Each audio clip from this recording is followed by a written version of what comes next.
Welcome to my very first 2024 NBA mock draft. I'm going to do one once a week until the NBA draft happens, just slowly, adding more and more trades, first round, second round, blah, blah, blah. This one, just lottery, no trades. It's going to be very simple. And I really want to make videos that go in depth of what teams should do. So for this mock draft, I'm just going to be talking about the player that I pick versus why you shouldn't pick a different player, if that makes any sense. But yeah, I haven't uploaded in a year, and if you guys don't believe me that I'm back, I get it, but stay tuned. Trust me, I'm going to be uploading a lot this summer. So with the very first pick, I have my Atlanta Hawks selecting Alex Sarr. This is no surprise. This is everyone's mock first pick, so I don't really want to spend too much time on it, but I think he has a lot of potential. I heard that he grew up actually playing like a forward or like a guard with perimeter skills. So like he's only been learning big man skills for a couple years. And I'm pretty sure Rudy Gobert gave all of his screen setting praises to Quinn Snyder. So hopefully, it's like so far right now, his only like big weaknesses is his shot isn't that consistent. And he doesn't really play like, he doesn't really have those big man traits that everyone wants, like screen setting and like rebounding isn't amazing for him. But I think slowly over time, he will develop that. And he has all these perimeter skills. I think defensively, he has all defensive, if not defensive player of the year potential. And I'm just happy that because we didn't tank for Alex Sarr. I understand people think this is a weak draft. I don't think it is. Maybe the very, very top talent is weak, you could say. But the Hawks didn't tank for him. We just got lucky. So I will take anything. Alex Sarr, welcome to the Hawks. But yeah, that's all I'll say. I'll go more in depth with every other pick. The Washington Wizards, I've seen a lot of different picks. I'm going Donovan Clingan, okay? I don't think there's any potential franchise point guards in this draft, and you have way too many forwards for anyone to really develop. So I'm not really going best player available. But Donovan Clingan, that's a really good center. I think he could easily be your franchise center that can lead you to the playoffs. Like just watching the tape, he has Rudy Gobert potential. He's not like for being 7'3". I think he was like 7'2" without shoes, so like that's a little bit over 7'3". Being a little bit over 7'3", he moves pretty good on his feet. I mean, he's an inside center, don't get me wrong, but he can kind of shoot in the mid-range, has that kind of floater. I think he has a lot of potential. I think his passing has a lot of potential. Yeah, maybe eventually the shot can come, but that's not really something you rely on. But the Washington Wizards need an identity. I don't know why I said that so weird. But yeah, they need an identity, and you already have Bilal Coulibaly. You have Denny Avdia. Those are two good perimeter defenders. Now you add an amazing backline, and maybe the Wizards can be still a very bad team, still probably a bottom 5 team in the league, but you're not just going to walk into their arena saying their best player is going to give you 40. No, you're going to make them work, hopefully.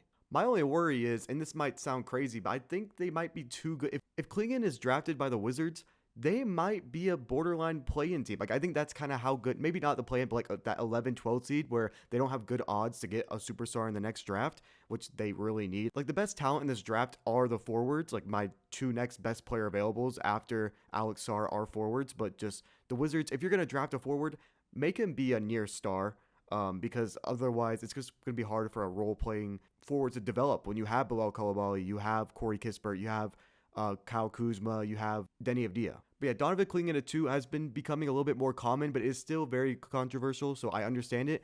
But I think he's that good of a defender. He just won back-to-back championships at UConn, and I think his skills will all translate to the NBA. I have no reason to believe it won't. Now, if you want to say 5 years into the future, will he be a good center in the playoffs, or will he be like a Rudy Gobert where his offense is so limited? I don't even care about that. Don't worry about that. Worry about being a competent franchise that can make the playoffs consistently, which I think Clingan can help you do.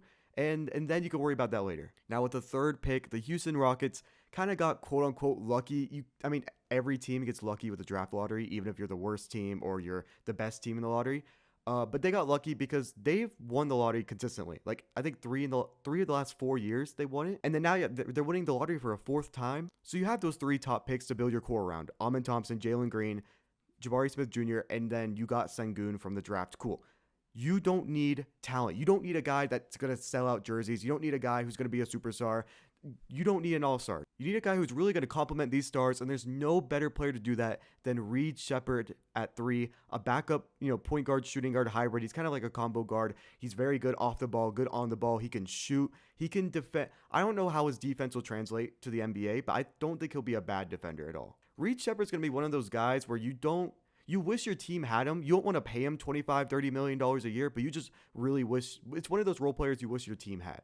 I mean, he could create for himself. He could create for others. He has shooting gravity where you cannot leave that guy open. And I don't think he's a slouch on defense. He has a 42-inch vertical, which is kind of insane to me. I didn't think he could jump that high, but hey, that's very good for his offense, for his defense, for everything. Kentucky guards almost never go wrong except Ty Washington, but we don't talk about that. And maybe there's other players with higher ceilings. In fact, there definitely are. But when you are the Rockets, you don't care about, oh, maybe we missed out on Matas, on Holland, on Risager, whatever. Or if I said that right. You don't worry about what you missed out on because Reed Shepherd will be a good piece for your team. And that's really all that matters. All right, at pick 4, the San Antonio Spurs have the pick. Also, I haven't really made this clear. I'm doing this mock draft based on what I would do because I'm not a scouting expert. I don't have sources. There's no reason for me to do a mock draft because maybe at the very end of the cycle, right before the draft, I'll do a mock draft to kind of predict it, but there's no reason to do that right now. But with that being said, if I was really 100% doing that, then I would be wanting to trade this pick for a Darius Garland, for a Trae Young. The San Antonio Spurs need a guy. I don't think like I said, there's not really a point guard that I trust 100% to be like, hey, he's going to consistently hit Victor and never miss him open looks and make Victor a 30-point per game scorer versus a guy like Trae Young or Garland. Definitely Garland at least. Garland would definitely make Wembanyama like a 32, 33-point per game scorer because that's just how easy buckets are when you're that tall, that lengthy, can shoot and do all that. But because I'm not doing trades, I'm going to select Rob Dillingham with this pick. Now, in the next mock draft, I'm definitely not doing this because personally, look, I think the rest of these point guards are in the same tier. Topic, Stephon Castle, Dillingham, they're kind of in the same tier. So I think whoever really falls to 8, the Spurs will take and be happy with. But I know that's not the reality of the NBA. The reality is anything can happen in the draft, and you just take the guy who you want the most. And for the Spurs, it will be a point guard. And Rob helps with a lot of the Spurs' problems. One is three-point shooting. The Spurs were not a good three-point shooting team. Anyone who was shooting more than 38% from 3 was barely taking any attempts per game. They need a shooter. Rob can be that. They need a creator. Rob Dillingham is the best handle in the class. I don't even think that's really close. And then his passing's pretty good. I think a Rob Wemby pick and roll would be amazing. I think he has a little bit of defensive potential. The only worry is frame. You have to be a tough guy to be 6'2". I think he measured in at 163 pounds. You have to be a tough guy to be that small and survive in the NBA. And I think that's one of the reasons. I don't even want to really get into it, but Trae Young's a little bit underrated because he can kind of just handle that at that weight. But other guards have done that as well. I think Garland's not really that much bigger. But in my opinion, that's really the only concern in Dillingham's game, other than if a team didn't really give him the ball enough, because he is a little bit ball dominant. I think he can work off the ball, don't get me wrong. He definitely did at Kentucky, but on the ball is where he works the best. And the Spurs would definitely give him the ball. I actually think he would be the starting. I think after pick 1, and maybe even pick 2, being a starter doesn't really matter in this draft. You could be a really good player just off the bench, and you should be probably drafting for off the bench at first. But I think Dillingham would probably start at point guard. I think he's better than Trae Jones or any point guard the Spurs would get unless they sign one. Now, this is going to be super controversial. At pick 5, I have the Detroit Pistons selecting Dalton Knecht. And the reason is I'm tired of the Pistons picking best player available every single year. Okay? They picked Ivy, good pick, but still it hasn't worked out. Asar, good pick, but then again, if you have Asar on the same team, Ivy on the same team, Duran on the same team, Isaiah Stewart starting at the 4, this is the worst shooting team. And you'll realize the theme of this draft, at least this mock draft, shooters will go first. We'll worry about, types like Ron Holland, Isaiah Collier, we'll worry about them later, but most of the reason that a lot of these lottery teams are lottery teams is because they can't shoot. You look at the best teams, they have shooters. You look at the worst teams, they don't have shooters. The Detroit Pistons, in my opinion, besides, and I feel disrespectful saying this, but Simone Fedeticio, I'm sorry, I feel disrespectful not knowing his name, but he is the only above average shooter on that whole Pistons roster, which is insane. You pick the safe player, you pick Dalton Knecht, because you need to win games. You don't need to worry about like I said, picking the next superstar because the fit would just be so bad with a lot of these other forwards that I've seen. People like Matas has been a very common one. You get someone that fits Cade Cunningham, that fits Jaden Ivey, if you truly believe in them. And if you don't believe in these players, then you trade them. That's just my opinion. Detroit Pistons fans, I feel like y'all just want one thing, and that's to win some games, to not be the worst team in the NBA for 3 straight years. So Dalton Knecht, very good scorer, very good shooter. Defensively, that's really his only problem, but this Pistons team has length. They have Asar, they have Ivy. I think they'll be fine on that end. And even like Dalton Knecht could start next to Asar, and Knecht could be like the starting 3 and 4. But just bring Knecht off the bench as a scorer. That wouldn't be bad. Um, a majority of the Pistons' losing streak was without Bojan, I believe, last year. You need shooters on your team. Dalton Knecht is guaranteed to be that. He's 6'8". That's a good height. I just think it's an easy pick. All right, pick 6. I'm going with something that I've seen a lot recently, which is the Hornets selecting Stephon Castle. Stephon Castle, I don't even know really how to evaluate him as a prospect, but I will say this: what's guaranteed is he can help you win games. If you need him to do something, he will do it. Now, he wants to be a point guard in interviews. I don't really think that matters at the end of the day. I think the Hornets would still kind of pick him at that spot, but I just don't really think that matters. And Stephon Castle has shown that consistently he can defend the other team's best player and be successful. He won the championship, which I don't put too much stock in March Madness. Like, it doesn't really mean much more compared to the rest of the regular season in college. But he has good feel, good playmaking. I think the shot has potential. I think he potentially can be an above average 3-point shooter, which is, if he is above average at 3-point shooting, he'll be really good. And now at pick 7, I'm not going to make a big board, but my second best player in the draft, I have the Portland Trailblazers selecting Matas Buzelis. And maybe I only have him falling this low because I want the fit so bad. I want Scoot Henderson and Matas playing together. In my opinion, yes, this is the second best player. The Portland Trailblazers need a defending power forward, assuming that eventually they move on from Jeremy Grant, or even Matas can play the 3, or Jeremy Grant can play the 3. It doesn't really matter. He would start from day one. He is an amazing defender. He like a lot of these prospects. I was listening to a podcast of the Through the Wire numbers on the board guys interviewing all of these top prospects in the draft. Almost everyone said when they were describing their game, oh, I could do a little bit of everything. No, Matas Buzelis could do a little bit of everything. Kyle Filipowski, I'm sorry, you cannot. You cannot do a little bit of everything. But Matas actually can. The only concern with him is the shot, and it was 1 year of bad shooting. And the form looks good to me. The speed looks good to me. I think everything looks good. I believe in him, and he'd be an amazing threat next to Scoot Henderson. And I would just absolutely love this pick. And now with the 8th pick in the draft, the San Antonio Spurs select Zachary Risager. I don't know how to pronounce it. I'm sorry. This is probably the lowest that anyone really has him dropping, but it's not like a crazy low amount for him to drop. But the French connection doesn't hurt, don't get me wrong. But the Spurs need shooting, like I said, with Dillingham. And Risager, like, they kind of have that connector already with Sohan, and you don't really make a pick in the top 10 based on Jeremy Sohan, don't get me wrong. But they have that kind of connector. I think Risager is really good at just like cutting, and he's really good at spot up shooting and can defend, and he's lengthy, and his length with Sohan's, with Wembanyama's would just, it'd be so hard to score on at the NBA level. I'm sorry. That would be amazing. So I just think it's a really good fit. And this is probably the last really good wing prospect in the draft. Everyone else has their questions, but I really like this fit. If they come out with Dillingham and Risager, and maybe they're even drafted in reverse order where Risager is 4th, Dillingham's 8th, it's a pretty good draft for them. Now at pick 9, I have the Memphis Grizzlies selecting Ron Holland, who, in my opinion, is probably a top 5 guy in the draft. In fact, not probably. I think he definitely is. But once again, a lot of these really low lottery teams that get the high picks, they struggle with shooting. They need shooting. So I always prioritize shooting getting drafted first, and then talent, which could be backwards. I don't know. That's just my opinion.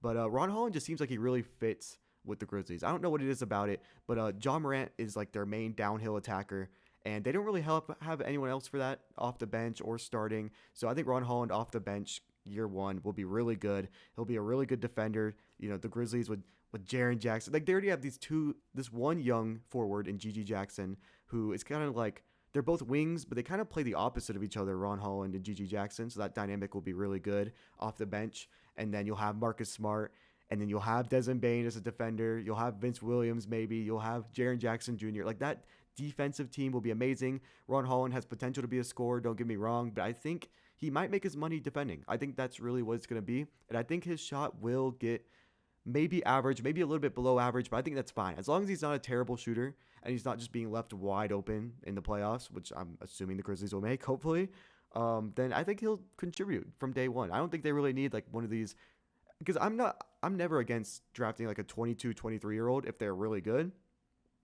But I don't think the Grizzlies need that if Ron Holland is available. Now at pick 10, this is very low for this player, but the Utah Jazz select Nikola Topic.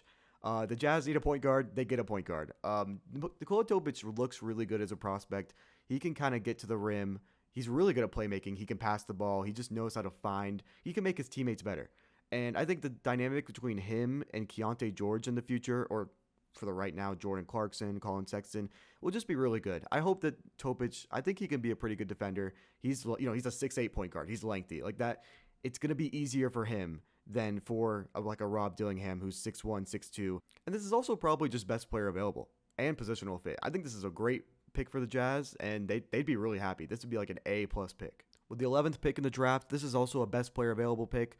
The Bulls select Cody Williams, and I've seen so many mocks with them picking Isaiah Collier. They don't need a guard. They need a good forward or a good center. I was thinking of going a center with them because they really have like no potential right now. I believe it's only like Drummond and Vucevic on the roster. I don't remember any other centers. But Cody Williams has a lot of potential. He just needs to kind of grow. He needs to gain some weight. He's pretty young. He's like 19, 20. And the Bulls have time. No one in this draft, no one else would change any outcome of how their season's going to go next year. I think no matter what, it's just going to go mediocre. They'll end up as the 10 seed or the 9 seed or the 11 seed, and that's what's going to happen. But you give Cody Williams a couple years of reps, and I think he could be a pretty good forward, getting downhill to the rim. Hopefully the shot really does translate. Percentage-wise, it's really good. He just didn't take very many, which is a bit concerning in the NBA where a lot of threes are taken. But he has good defensive potential, good wingspan, just good body type. He just needs to gain a little bit of muscle, and he can be a pretty good forward. All right, this Thunder pick was easy but hard at the same time because, I don't know, like it looks like they need shooting watching the playoffs because, they're just leaving the Josh Giddey's open, the Lou Dort's open. But realistically, in the regular season, they were the best three-point shooting team outside of the Celtics. So I feel like anyone who makes that difference, like if they trade Giddey for like a starting point guard, shooting guard, whatever, they're going to need a trade for that. That's not something they'll find in this year's draft. So I'm just going to go with the backup center, Kel'el Ware.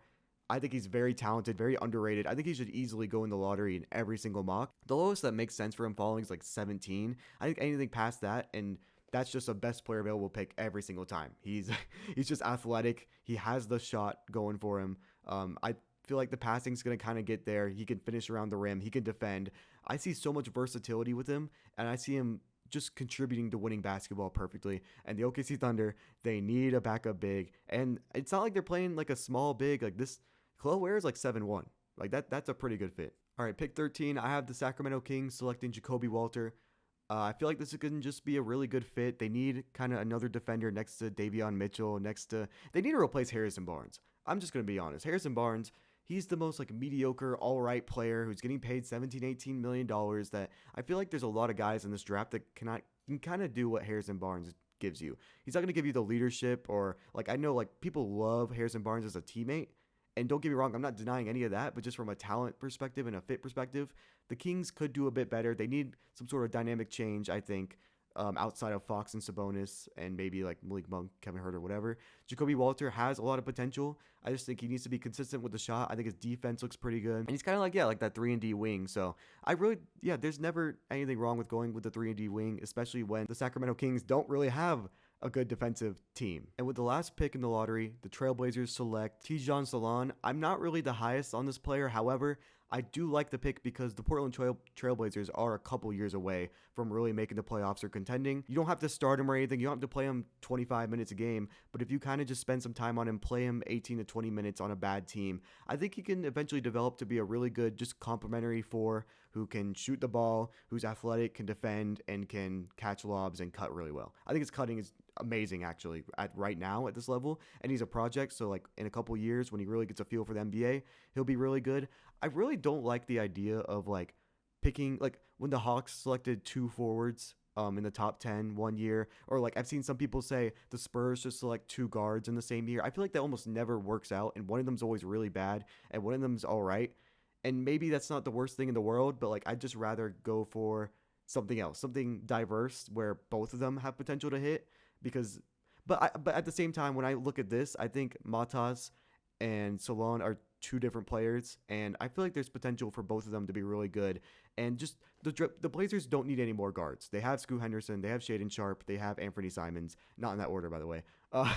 But yeah, I just think there's nothing wrong with going forwards. Maybe if I was to go to a big wouldn't be bad here, like Yves Missy, but I like my 2 picks. So yeah, that's my mock draft. Shout out Jared McCain. That's just the one player that I wanted to highlight that I'm high on, but he didn't get drafted in the lottery just because I just don't really like the fit. And I think it'd be better for Jared McCain's career if he didn't go to any of these 14 teams and he went somewhere that was kind of contending, maybe a little bit better than the play-in. Just wanted to shout out that it's nothing disrespectful to him. It's just not a good fit with any of the other 14 teams. But yeah, that's my mock draft. If you guys enjoyed, make sure just comment anything you disagree with. If I'm not working or asleep, I will try and comment as fast as I can. I'm fine with disagreements. If you want to call me stupid, you can, and maybe I might end up being stupid if I look back at this in a couple years. But I believe that everything I've said, it's not final. Like, I'm gonna make a final mock draft. Don't get me wrong, but I'm pretty confident in what I said. So yeah, just let me know if you disagree. Stay tuned because I'm going to go more. This was way more of me just kind of rambling. If you want something really in-depth where I'm actually going to write a script, that's going to be coming up in between the mock drafts.